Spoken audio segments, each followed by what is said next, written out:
নমস্কার, people's voice নিউজে আপনাদের সবাইকে স্বাগত। যা আশা করা গিয়েছিল ঠিক তাই হয়েছে। বোলপুরে আইসি লিটন হালদারের বিরুদ্ধে বিভাগীয় তদন্ত শুরু হয়েছে।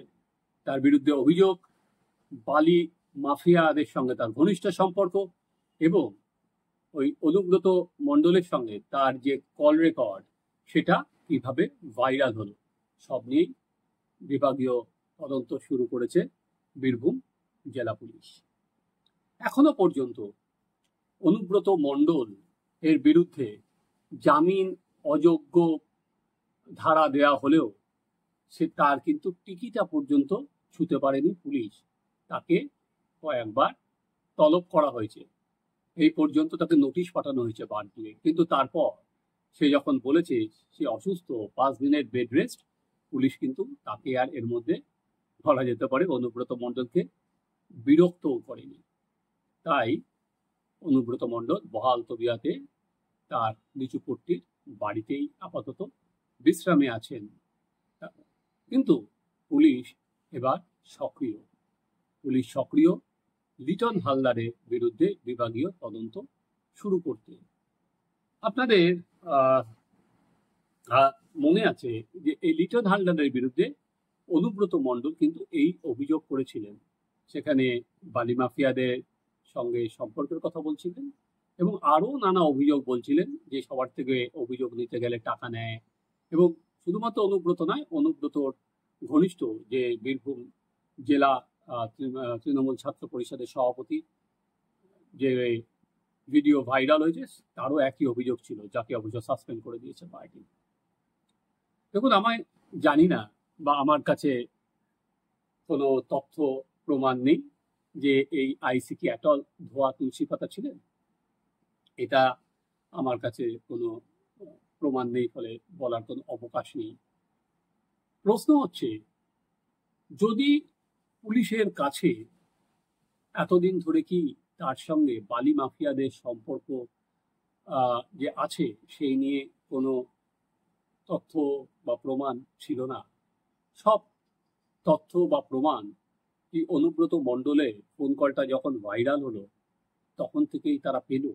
কারণ অনুব্রত তো নিজেই বলেছেন তিনি দীর্ঘদিন ধরেই এই আইসির বিরুদ্ধে অভিযোগ জানিয়ে আসছিলেন, কিন্তু তা সত্ত্বেও আইসিকে বদল করা হয়নি।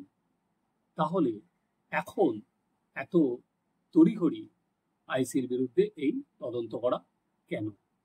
তাহলে অনুব্রত মণ্ডল যে ভাষা ব্যবহার করেছেন, যে হুমকি দিয়েছেন, এমনকি পুলিশের মা বোনদের পর্যন্ত ছাড়েনি, তারপরেও তার বিরুদ্ধে কিছু ব্যবস্থা না নিয়ে আইসির বিরুদ্ধে বিভাগীয় তদন্ত শুরু করা হলো এবং হয়তো তাকে শোকজ করা হতে পারে, তাকে সাসপেন্ড করা হতে পারে, তার বিরুদ্ধে অন্য কোনো পদক্ষেপ নেওয়া হতে পারে। অন্যদিকে যিনি এত বড় অন্যায় করলেন তার বিরুদ্ধে পুলিশ অদ্ভুত রকম এখনো পর্যন্ত নীরব।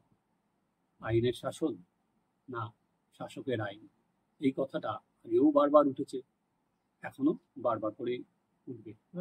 এবার আপনাদের চলুন আরেকটা এই বিষয়ে আরেকটা ইন্টারেস্টিং আর কি খবরটা পড়ি। আমি কেন বলছি ইন্টারেস্টিং, কারণ এটা জাগো বাংলা তৃণমূলের যে মুখপত্র, তাতে খবরটা কিন্তু প্রকাশিত হয়েছে যে বোলপুরে আইসির বিরুদ্ধে মাফিয়া যোগে তোলাবাজির অভিযোগ শুরু, বিভাগীয় তদন্ত।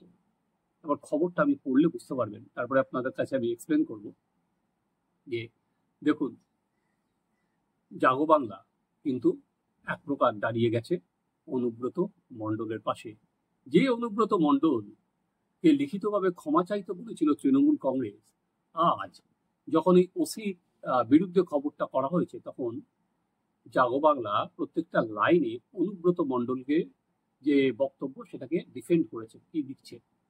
বোলপুর থানার আইসি, এবার আপনারা আমার স্ক্রিনে দেখতেও পাচ্ছেন সেটা, লিটন হালদারের বিরুদ্ধে এবার শুরু হলো বিভাগীয় তদন্ত।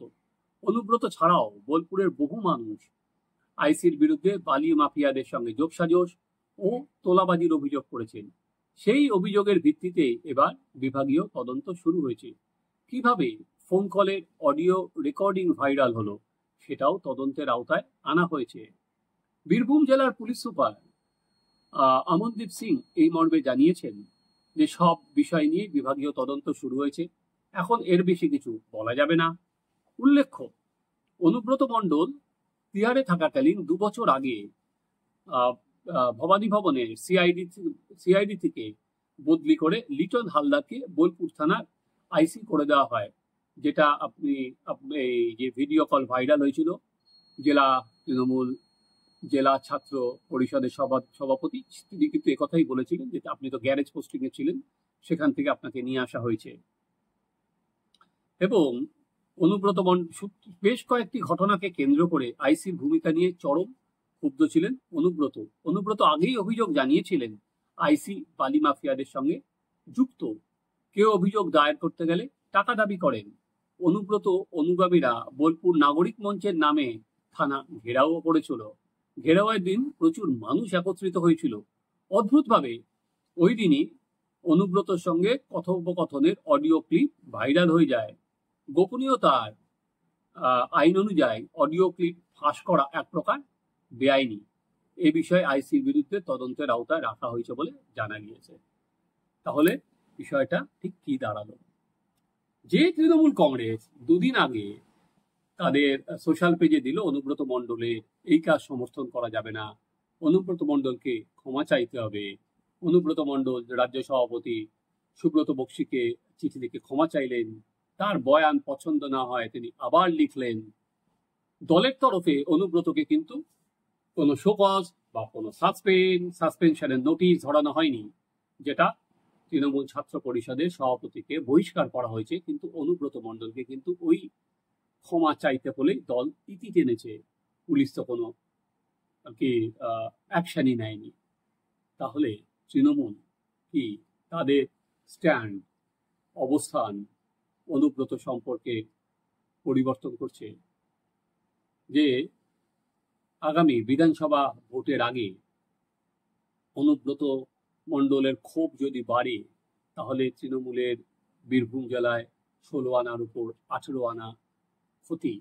তাই জন্য অনুব্রত মণ্ডলকে আর ঘাঁটাতে চাইছে না। এইখানে ইন্টারেস্টিং, যেটা দলের কাগজ, সেটা দলের গোষ্ঠীদ্বন্দ্বের কথা লিখবে না, কিন্তু লেখা হয়েছে অনুব্রত মণ্ডল যখন তিহারে ছিল তখন তাকে ওই থানার আইসি করা হয়। তাহলে কার রেকমেন্ডেশনে করা হলো? আর একটা থানার আইসি কে হবে, অনুব্রত মণ্ডল থাকলো বা থাকলো না, তার সাথে কি এসে যায়? সেটা তো সিদ্ধান্ত পুলিশ মন্ত্রী, সেটা তো সিদ্ধান্ত স্বরাষ্ট্র মন্ত্রকে। তাহলে অনুব্রত মণ্ডল যখন ছিল না, এই আইসি কে বোলপুর থানার দায়িত্বে দেওয়া হয়েছে, এই কথাটা কেন উল্লেখ করা হলো? তাহলে কার রেকমেন্ডেশনে আইসি কে ওখানে নিয়ে আসা হলো? কাজল শেখ, যেটা অনুব্রত মণ্ডল যে অডিওটা ভাইরাল হয়ে গেছিল, যেখানে তিনি প্রশ্ন দিয়েছিলেন যে তুমি তো কাজল শেখের বিষটা খাও, আমি শুদ্ধ বাংলায় বললাম। তো তাহলে কি সেটাই যে গোষ্ঠীদ্বন্দ্বের রিফ্লেকশন, সেটাও কি জাগো বাংলার পাতায় উঠে এলো? এই জাগো বাংলার এই আর কি অনুব্রত মণ্ডলের পাশে দাঁড়ানোর পর এরপরে অনুব্রত মণ্ডলের বিরুদ্ধে কতটা কড়া হবে পুলিশ, সে বিষয়ে কিন্তু যথেষ্ট সন্দেহ আছে। কারণ পুলিশ নবান্নে অনুমতি না থাকলে অনুব্রতর বিরুদ্ধে কোনো জামিনযোগ্য পরোয়ানা দিত না বা ধারায় মামলা রুজু করতো না। আবার একই সঙ্গে মমতা বন্দ্যোপাধ্যায়ের নির্দেশ ছাড়া তাকে গ্রেপ্তারও করা হবে না, এটাও নিশ্চিত। কিন্তু তৃণমূল যেভাবে চলছে, যেভাবে তার বিরুদ্ধে অভিযোগ জানানো হলো, থানায় দল থেকে তাকে বলা হলো যে ক্ষমা চাইতে, বিষয়টি এত সহজেই মিটে যাবে? দল কি করলো বা না করলো তাতে কি এসে যায়? এই যে আমি বলেছিলাম আইনের শাসন, একই অভিযোগ আমরা দেখেছিলাম সেখানে, একই অনেক আর কি এর থেকে লঘু অভিযোগ যে বিজেপির কিছু কর্মী, কিছু সাংগঠনিক নেতা, তারা এই কর্মীরা, মহিলারা যে সিঁদুর মাখিয়ে দিয়েছিল, তাদের বিরুদ্ধে কিন্তু মামলা রুজু করা হয়েছে এবং তাদেরকে সবাইকে থানায় হাজিরা দিতে হয়েছে।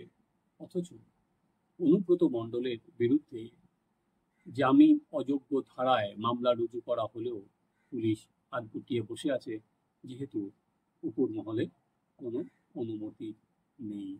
উল্টে লিটন হালদারের বিরুদ্ধে বিভাগীয় তদন্ত শুরু হয়ে গেল। আপনারা বলতে পারেন, শিব ঠাকুরের আপন দেশে আইন কানুন সর্বনেশে। আপনারা দেখতে থাকুন আমাদের চ্যানেল সাবস্ক্রাইব করুন, আপনাদের মতামত জানান।